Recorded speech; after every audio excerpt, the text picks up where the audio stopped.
For over a century, the tank has dominated the world's battlefields. The concept of advancing under some kind of protection from enemy projectiles has been around since ancient times. But in the early 20th century, the invention of the internal combustion engine, armor plate, and the continuous track system were finally combined to create a machine capable of not only providing protection, but delivering deadly force as well. In World War I, trench warfare had become a stalemate, with traditional methods of attack proving ineffective against entrenched positions, barbed wire, and machine guns. The introduction of the tank solved that problem decisively and fundamentally affected the way war has been waged ever since. Tanks have, of course, evolved dramatically over the decades, with massive upgrades to their offensive, defensive, and technical capabilities. However, they've also always been far from indestructible. That's because as tanks have evolved, so have the anti-tank weapons used to counter them. Like so many other weapon systems and the countermeasures deployed against them, it's an ongoing game of cat and mouse. Tanks are upgraded to deal with the latest anti-tank weapons, and then anti-tank weapons are upgraded to combat the upgraded tanks, and on it goes.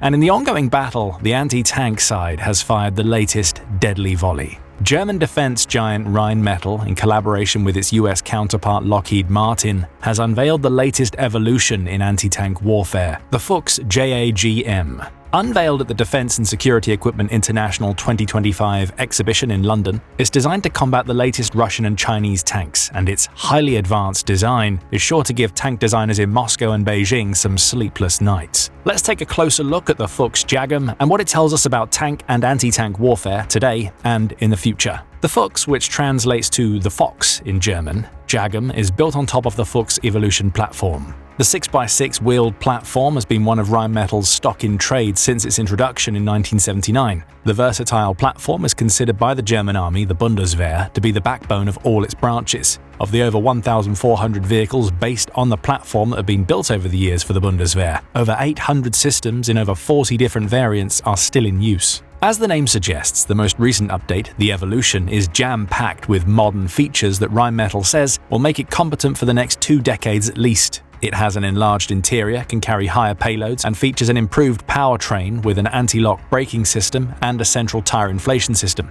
Additional protection against ballistic, chemical, biological, radiological, and nuclear has also been added. Plus, the vehicle conforms to the NATO Generic Vehicle Architecture, or NGVA, an open standard level that simplifies the integration of multiple electronic subsystems, all of which can be operated from a multifunction crew display and control unit. An upgrade kit can be applied to the basic vehicle to either offer better amphibious protection or high protection against fire, IEDs, and mines. These variations mean that the Fuchs Evolution can be used out of the box as a troop transport, command and reconnaissance vehicle, combat support vehicle for an engineering or medical force, or a combat vehicle with an integrated medium-caliber turret. Kits also exist to easily upgrade the vehicle into a mine-clearing vehicle, an electronic warfare vehicle, or a platform for carrying radar systems and masts. Now there's a new member of the Fuchs family, designed specifically to destroy advanced tanks like Russia's flagship T-90M Proriev and China's Type 99A. As designed, the Fuchs JAGM can be mounted with up to 24 vertically launched missiles loaded in 6 quad launchers. That's a huge amount of instant, on-demand firepower on a single armored vehicle. Having several at their disposal would give troops the ability to rapidly engage a significant force, such as an entire brigade of tanks. The launchers use a compressed gas generator to pop the missile out of its container before the motor ignites. This technology was actually originally developed for the M299 launcher, a 4-rail design intended for use on helicopters. It's the system used on the AH-64 Apache, as well as the popular Mark 41 vertical launch system, or VLS, found on numerous warships in the US and other navies.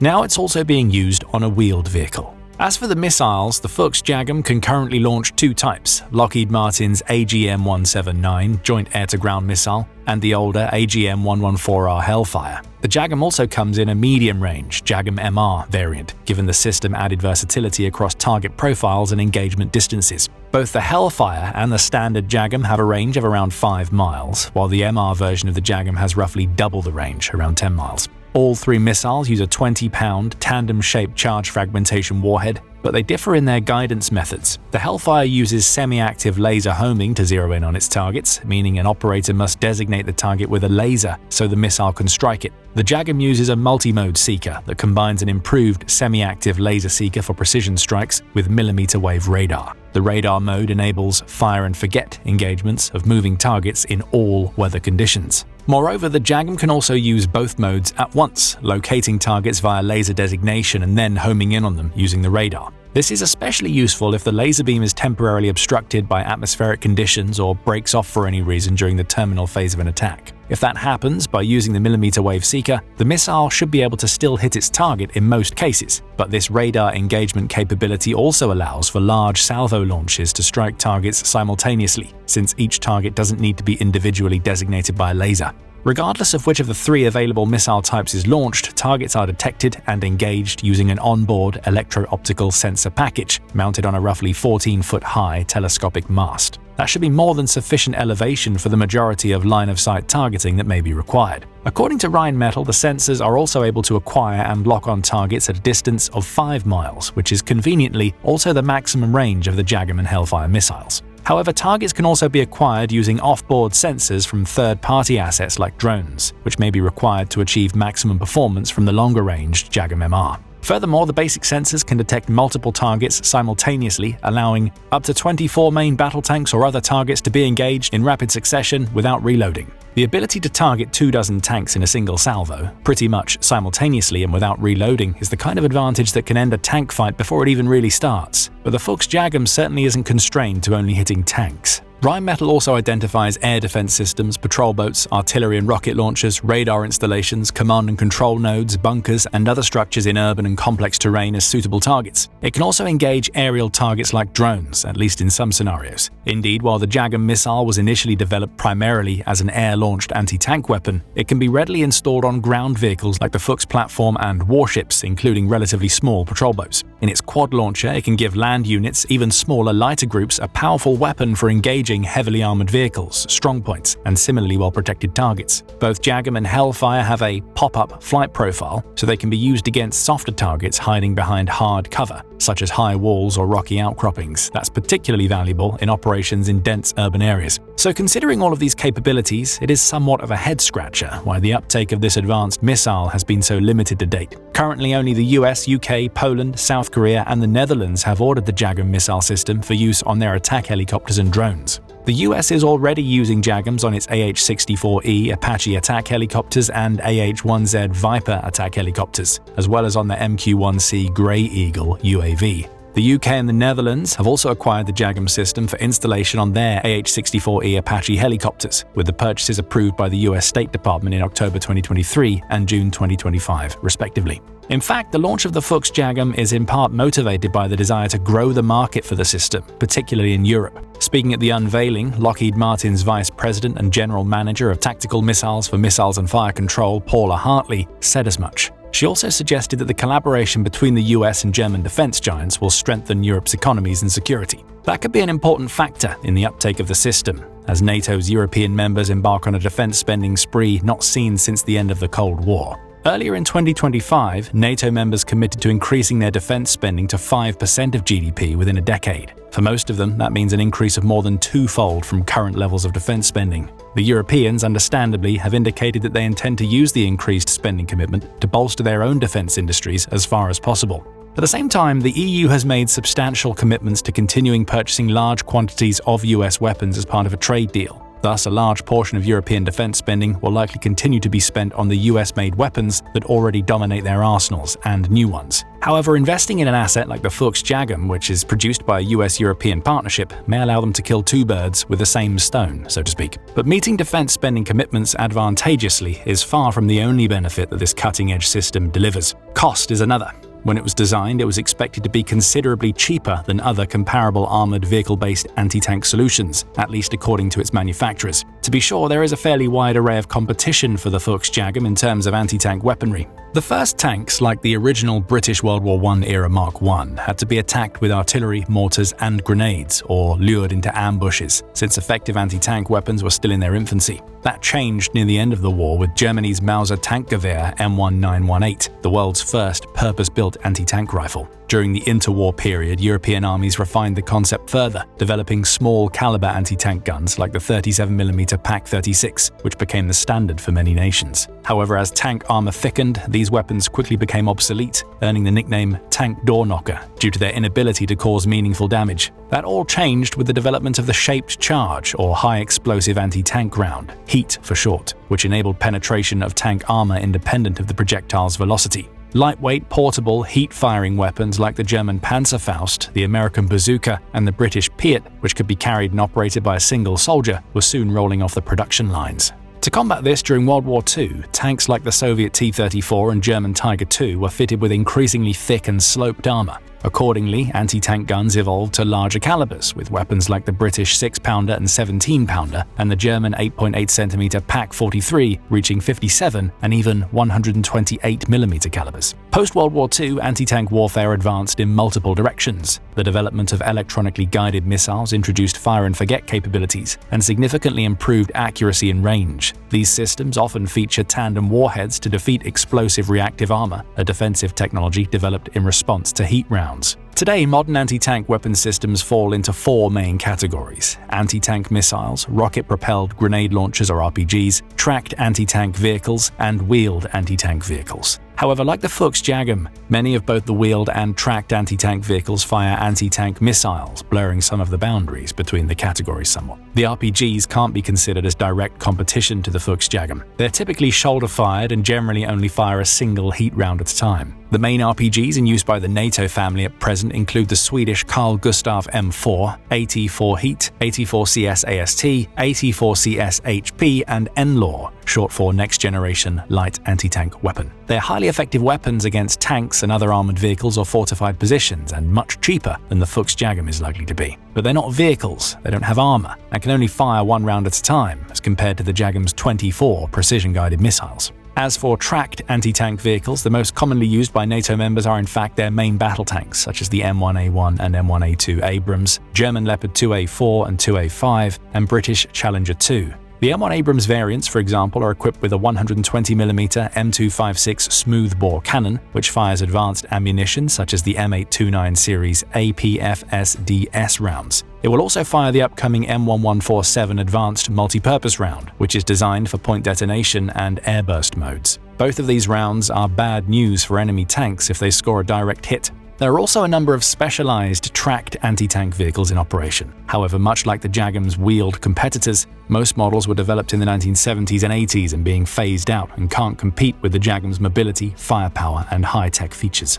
That said, there are a few modern systems, currently operational or in development, that can match the Fuchs JAGM's power and features, if not the number of missiles they can fire at once. The Kaplan 10 STA-FNSS, for example, is a new generation, tracked anti-tank armored fighting vehicle developed by the Turkish company FNSS for the Turkish Armed Forces. The smallest member of the Kaplan family of armored vehicles is designed to operate alongside main battle tanks, providing mobile anti-tank capabilities. It's also one of the few specialized anti-tank vehicles with amphibious capabilities. It comes equipped with two rear-mounted water propulsion systems that allow it to enter water without prior preparation and maneuver effectively in deep and fast-flowing streams. The Kaplan 10 STA is equipped with a remotely operated, fully stabilized weapon station. Like the Fuchs JAGM, it's capable of mounting various anti-tank guided missiles including the Russian Kornet E, Turkish Mizrak O, and Ukrainian Skif, along with a 7.62mm coaxial machine gun. It also features integrated night vision systems, laser-protected periscopes for enhanced situational awareness, and a 360-degree surveillance system. However, since it's not yet available for export and hasn't been configured for NATO missiles, it's not really direct competition for the Fuchs in Europe, at least yet. In that regard, the US's FGM-148 Javelin most certainly is.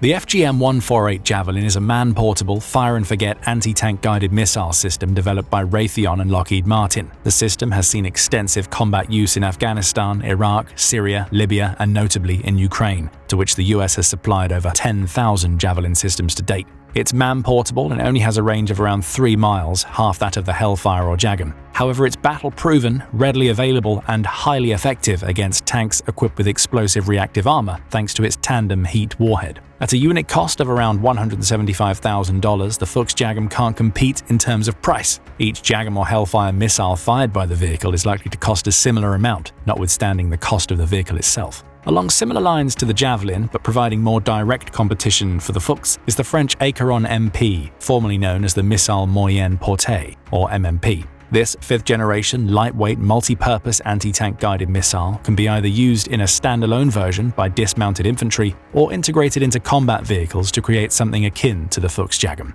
The system is similarly designed to engage a wide range of targets, including main battle tanks, fortified structures, bunkers, and infantry in the open, with a maximum range exceeding 2.5 miles. The Acheron MP employs a tandem heat multi-purpose warhead capable of penetrating up to 39 inches of rolled homogeneous armor and through concrete twice as thick. It features a dual-mode seeker that combines an uncooled infrared sensor and a color television channel, enabling it to operate effectively in various lighting conditions. It also has advanced sensors such as a Band 2 infrared camera, a day camera, a laser rangefinder, GPS, and a magnetic compass to further enhance detection. The system is compatible with network-centric warfare and has been integrated onto platforms like the Swedish CV-90 infantry combat vehicle, also widely used by Ukraine. Given these features, integrating it into an existing fleet may prove to be a more cost-effective and flexible option than the Fuchs system. Probably the most direct competition for the Fuchs JAGM is the forthcoming British Boxer Overwatch, currently a concept demonstrator for a Brimstone missile-equipped variant of the Boxer armored fighting vehicle. It sports an 8-cell launcher module for Brimstone 3 missiles mounted on the left side of the vehicle, which can be lowered during travel and raised for firing. The Brimstone missile is known for its one-missile multi-platform versatility. It offers non-line-of-sight capability, which, as the name suggests, enables it to engage targets without a direct line of sight. It also features a true dual-mode seeker for precise engagement with low collateral damage in restrictive scenarios. The system is designed to deliver coordinated blows on multiple targets during a single mission and has all-weather fire-and-forget capabilities. This modular design allows the mission module to be changed without modifying the Boxer's drive module, preserving platform mobility and the vehicle's low profile for survivability. Depending on the relative cost, it could well turn out to be the most direct competitor to the Fuchs JAGM in terms of market share in Europe in the years to come. The Fuchs system can fire 3 times as many types of missiles as the Overwatch, and 3 times more of them in a single salvo. However, Overwatch is more configurable and is likely to be just as futuristic, easy to deploy, and fast. The Fuchs JAGM can move at over 60 miles per hour on the road and has a range of around 500 miles.